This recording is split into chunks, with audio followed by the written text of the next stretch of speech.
Oh, I just swiped across and I looked at the title of today's parable, the first one. This is probably the hardest parable in the entire Bible, the entire Jesus teaching. Good, Amanda. I'm so glad you're saying that because I really struggled Yes. when we said that we were going to try and make this really short and sharp. I was like, here we go. oh my gosh, this is going to take my homework on this one. forever. All right. Well, However- welcome everybody. I should say welcome to the Bible. Wait, what? And today's parable is the consummate wait, what moment. This parable more than any other is challenged because the question is, as we get into it, is Jesus advocating for dishonesty? I already should have done my homework. We'll see how we go. Oh wow, I didn't have that question written down. Oh, okay. Oh, I could have. I reckon I could have, but I tried to Is keep Jesus it short saying and sharp. it's okay to be a cheat? I've actually got about 20-something questions, which I'm not going to go through because, heck no. Like we said at the start of the week, when we were doing Luke 13, we are taking a deeper dive next year into Red Letter Jesus, and I think take a deep dive into this parable. This one might take a few weeks, maybe. Oh, it's a long one. So we'll take we won't take weeks on, but we'll obviously dig into it in more depth. But anyway, we've got a couple of parables, so where do you want to go? We could spend a lot of time. So first of all, is this really talking about money? Is this talking about money? Well, Jesus says at the end, doesn't he? He says, use worldly wealth for yourselves. Where does he say? Use your worldly resources to benefit others and make friends. Then when your possessions are gone, they will welcome you to an eternal home. If you're faithful in little things, you'll be faithful in large ones. But if you're dishonest in little things, you will be honest with great responsibilities. If you're untrustworthy with worldly wealth, you will not be trusted with the true riches of heaven. And if you're not faithful with other people's things, why should you be trusted with the things of your own? No one can serve two masters. You will hate one and love the other. You will be devoted to one and you'll despise the other. You cannot serve both God and be enslaved to money. Is he talking about money? Absolutely, he's talking about money. And all that money gets. All that money buys. All that money worldly possessions. Is metaphorical for too? Yes, he's specifically here addressing the attitude that many of the religious had, that money was a sign of success. The more, if you had money, then that was evidence that God had blessed you. Yeah. And so, if you didn't have money, more so, if you didn't have money, that was a sign that somehow you were unrighteous or you weren't worthy of something. So he's addressing that. But it's not just metaphorical. It's, if you think about money and contrast it, what it is money is worldly possessions, things of this earth. And he's trying to say, if you use your money to get more stuff, more material possessions and more wealth for yourselves, that's when you're in danger of being out of line. You're better off using your money, your wealth, the things that you have been given to do things for the kingdom of God, to store up treasure in heaven, to do things that will have eternal consequence. If I go and buy something and I use it, it's gone, it's devalued. Now, he's not saying don't do that. He's just saying don't let that be the primary purpose of your life. Use what you have. You can go and buy a car. Okay, well, I can use a car so I can drive around and think how good I am and how rich I am and how blessed I am. Or I could buy a car and use it for the benefit of the kingdom. Make sure that whatever you have, you steward it for God's kingdom. That's what he's asking them to do here. Yeah, that's good. I've also, you've answered my main question. What is the main takeaway? That's pretty much it, right? Yes, that is the main takeaway. Yeah. I was going to ask you to turn it into a parable more like a today's version. But I think that might be a little... I'm not very good at thinking on my feet like that. Other so preachers maybe can a little just bit go, creative. Maybe a little bit of a creative one. Maybe we'll park that and go back to that question next year. Yeah, maybe. But it is a little bit like... I think it'll be fun though, don't you? Yeah, I reckon we could do it. We could probably ask ChatGPT to do it. Probably do a pretty good job maybe of we it too. should. But yeah, it would be along those lines of Jesus is saying, make sure that whatever stuff you have, you invest it into kingdom purposes. So that can be sowing it into the church. That can be using the things that you have to benefit others. So there'd be some way to draw a parable. I'd need some time. If I was writing a sermon, I'd be praying about it and asking God to give me that. I guess it really does, even though it does seem to take a really interesting turn compared to the other passages and parables that we've been reading this week in these middle chapters of Luke. But really, it's not, because again, it's saying look outwards, not inwards, right? Or look upwards even, yes, exactly. Up Upwards, and out, yep. up Up and and out out, to others, not in and down. Yep. Yep, exactly. Rather than keeping it all for myself. Oh, I don't know why I have this picture of, was it Scrooge McDuck? Scrooge McDuck Sitting on his pile of money. dives into the Yep. big pile of coins and Yep. swims in Yep, it. that's right. Kept it. That was Scrooge McDuck. Yep, that's right. But I have also written this, money is the root of all evil, but No, it's not. The love of money love of money is the root of all evil. Paul I says love to it. Timothy. I not love money. it. That's so good. Yep. Love of money is the root of all evil, and money makes the world go round. Mm-hmm. So there's this balance There's a that we tension need. there. There's a tension and a balance, yep. right? Money is not evil or good.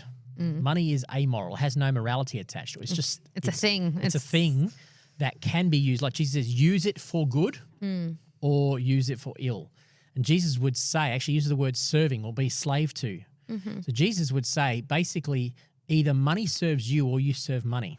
That's what Jesus is getting at. You cannot serve both God and money. So in a strange way, Jesus chooses money above all the other illustrations he used and elevates it to equal with God. Why would he say that? Because what money represents in our life is idolatry. Money, it's one of the big ones, sex, money, and power. I've talked about it multiple times on this. Yeah. And money often will buy sex, it will buy power, it will do all those things. So worldly wealth can be used to serve us. We'll find, if we're trying to let it serve us, ultimately we're serving it. Or we can use it to serve God, in which case it comes underneath God and God is our priority. That's what Jesus is coming after in this parable. Challenging thing about it is that he seems to commend this guy who was going to lose his job for getting all his clients, of his boss's clients, in and saying to them, hey, you know what, you owed 1,000 bushels, now it's 500 bushels, off you go. And it's strange, you'd expect the boss would be really ticked off with his guy for doing that. And it says he actually commends him for doing it because he was shrewd. Yeah, right. It does, and then people think, well, does that mean Jesus is saying, cheat on your taxes for the kingdom of God? Does that mean Jesus is saying, halve debts and all that? It's not that. It was back to what I talked about. It's a patronage thing. This man who was about to lose his job was thinking, oh, well, I'll halve the debt. At least that guy out there, he'll speak well of me because I've done him a favor. He'll speak well of me. When I lose my job here, maybe he'll help me get another job. I'll get something better. And the manager's looking in on that, and he's saying, testing my memory on how this is now, I think what he's saying is he's commending him for this because he's using worldly shrewdness. The word shrewdness is wise, actually. Wisdom, well, the word in Hebrew is chokmah. I can't remember what the Greek word that's translated wisdom is.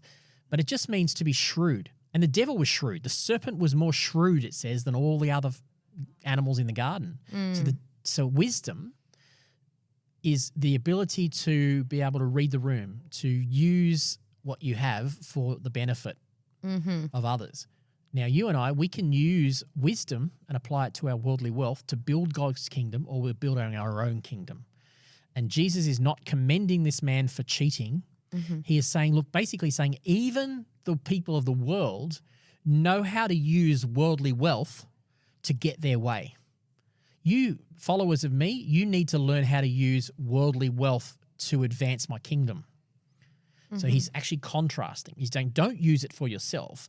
Use worldly wealth cleverly to advance my kingdom and bring about eternal consequences. I think, I don't know if I've explained it well enough, but that's the contrast that Jesus is getting at with that one. No, that's good. Following on for that, in verse 14, the Pharisees who dearly loved their money heard all this and scoffed at him. Then he said to them, I love that part, that he scoffed like, Yeah, that's what self-righteousness does, isn't it? Then he said to them, you like to appear righteous in public, but God knows your hearts. What this world honours is detestable in the sight of God. I kind of thought about the Preachers in Sneakers Instagram page. You've talked about that before. Yeah. I have this picture of one particular pastor who they exploited on this page. And I just thought, I wonder if he scoffs at that or if knowing that he's on this page, or should he have a chance to explain himself? However, I think we can all Yeah. We all have to question that because we all have some degree of worldly wealth. Yeah. You know, and Jesus is not saying don't have nice things. Jesus is not saying, you know, that every person needs to be Mother Teresa and take a vow of poverty and live on the streets of Calcutta. Some are called to that and some aren't. Yeah. It's the heart. That's what he's saying here. The problem was their hearts is what God knew. Yeah. Their heart was they loved their money. Yeah. Their heart was they thought that their money was a measure of their righteousness. Oh, God has honored me because I'm rich, I've got money. Yeah. There was a problem in the heart. Yeah. Therefore, it reflects on all of us to go, what's our heart towards money? Yeah. I mean, like when this particular pastor that I'm talking about on this Preachers and Sneakers, I have this picture of this ugly, ugly pink jumper that this person was wearing that is worth so much money. But I just thought, I wonder if it was just gifted to him. Maybe so. By a designer or Maybe whatever. so. And, you know, and I think about his ministry and his preaching, and it's really successful and it's brought a lot of people into the kingdom of God despite him wearing this ugly jumper and $500 sneakers or whatever, you know. And I guess what I'm trying to say here is this person might look like they love money, but maybe they don't. Maybe they don't. Because what we might not know is that a person might be, for all kinds of reasons, be in a wealthy position. Maybe they were given stuff. Maybe they've got their own business on the side that generates money. And so for that person, that $500 might be a drop in the ocean. They may be giving away an absolute fortune that we don't know about. So that's the question is, we can't sit in judgment on others. God knows what's going on inside a person's heart. Yeah. Just because someone has money doesn't mean that they love money and that it's the only caveat, okay to sit there and point your finger at them that's either, what right? Jesus would say, don't sit there and point your finger at them. Look at your own heart. The only caveat to that, I think, is that it's important to always be others focused. So, for instance, if me wearing a $5,000 jumper, never would. I get my stuff on special. But if I did, if that would cause someone else to stumble, I'd better off not wearing it. Yeah. I'd be wiser to go no. But let's look at the other side. If you happen to be preaching to a room full of really rich people, you may need to present in a certain way so they don't look down on you. It's like walking into a business meeting wearing a suit or your tracky dacks. Exactly. So once again, right? it's a heart issue. Am I using my worldly wealth for the benefit of others? And that might require me to dress up if I'm going to go and speak to a business meeting. But if I'm talking to a room full of people on social welfare, I'm wise to show up in a business suit. Yeah. So, but it's always others focused. That's what Jesus is calling your heart. Is your heart? Do you love your money, or does the money serve you? And do you use what you have for the benefit of others? Yeah. And we spend way too much time pointing fingers at others when we should be looking at ourselves and going, how can I elevate others around me? Sometimes that will mean I'll use wealth, and sometimes that will mean I won't use my wealth in that way. Yeah. Verse 18 talks about divorcing and committing adultery. What has that got to do with any of that? That's a good question. So he talks about Moses first. Yeah, he does talk about John the Baptist, doesn't he? Yeah, John the Baptist and the laws of Moses and the messages of the prophets were your guides. But now the good news of the kingdom is preached and everyone is eager to get in. But that doesn't mean that the law has lost its force. It is easier for heaven and earth to disappear than for the smallest point of God's law to be overturned. For example, a man who divorces his wife and marries someone commits adultery, and anyone who marries a woman divorced from her husband commits adultery. And then that's it. It goes on to the next bit. I think the key there is in for example. So the for example shows that he's picking one of their principles and using it to illustrate the integrity of the law. Yeah. They are accusing Jesus of being a lawbreaker. And Jesus is turning it on his head and saying, actually, you religious folks, you actually break the law.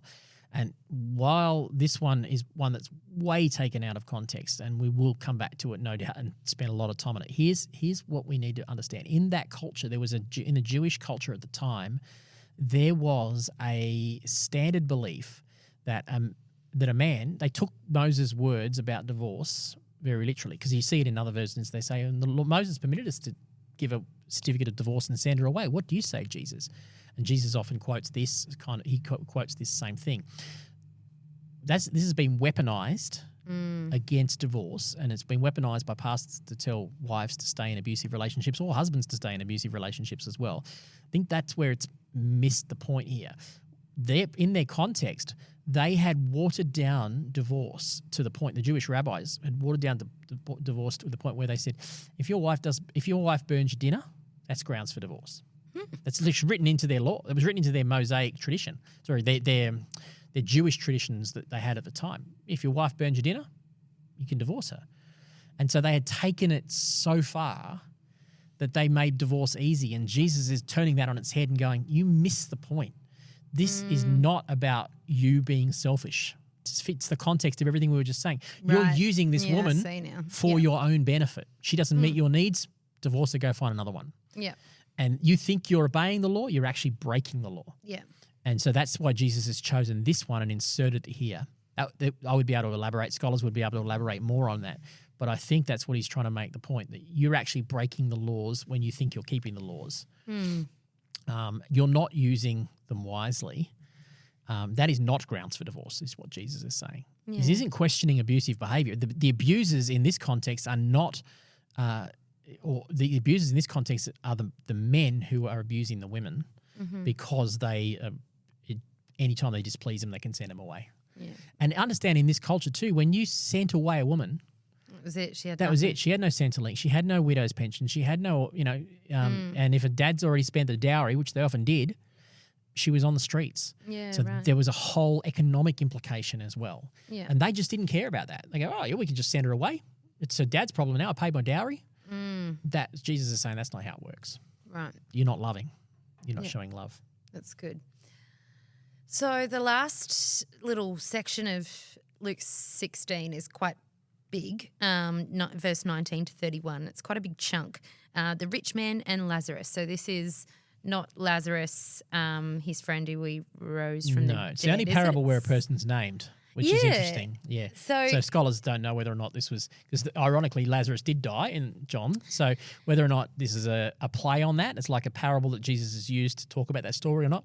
Yeah. Scholars are divided. Interesting. Hey. Anyway, it's quite big. So what question would you like to address? Oh, goodness. Is it about being generous? Is that what we want to take from this? Yes. So that's exactly the point. So what usually happens is people try to turn this into a theology of heaven. A theology of heaven and hell and judgment. And it does talk about that. It does talk about all those things. Later in death, crying out, and he's going, oh, but give me another chance. And so scholars that argued on that, they go, is this actually a parable or is this actually a teaching? Bit of both, right? It is different to some of the other parables because there does seem to be he breaks some of the rules of some of the other parables by naming people and giving specifics. And so some take the point that this is less a parable and more a teaching, in which case they then build a doctrine of heaven and hell and judgment and separation and all that, right? Others go, no, it's just a parable, so you can't read any of that whole thing, of that whole heaven-hell thing into it.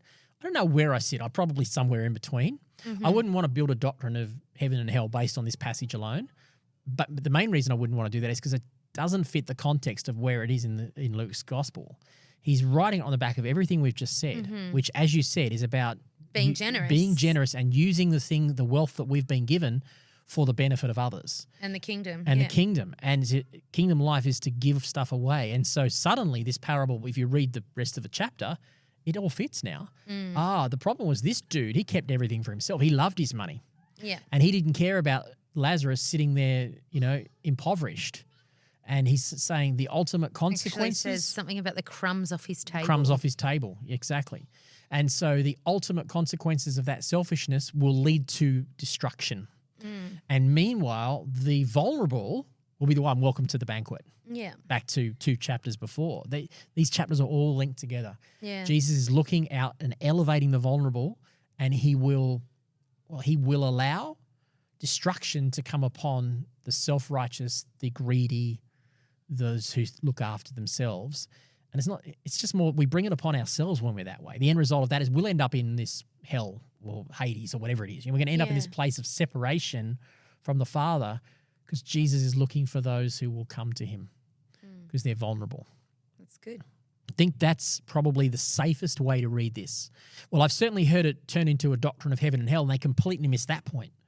that I just made. And I think, if anything, put that point first, not the doctrine, heaven, hell point first. Yeah. Put that point first. Well, I don't think it's wise to ever build an entire doctrine on one little passage. No, that's right. God's given us this entire Bible. Yeah, exactly. Use the whole thing. And, we say, most of us would know that pretty we don't take repetitive. verses out of context. You've got a famous thing, you take verses out of context, scripture out Yeah. of context as a pretext. That's true. But we also need to recognize that we shouldn't take a parable out of its context either. Yeah. This parable has been put in this context, in this chapter, in this book for a reason, that Luke is trying to elevate the vulnerable, the weak, the marginalized, and the outcast all through his book. So let's make sure that we read it through that context. This is actually kind of perfect for Christmas, really. Always. This whole week of People who are grieving, Christmas isn't always a happy time for everybody. There is a lot of loss and grief around Christmas. People have lost loved ones. People don't have anything. We've just the process of giving away over 100 hampers here. We've been amazed at the need in the community this year. So there is a lot of hurt out there. And each of us can do our part to help that. Yeah. Yeah. It's good. Mm. Thanks, Pastor Rowan. Thank you. See you tomorrow, guys. See you. Last one tomorrow.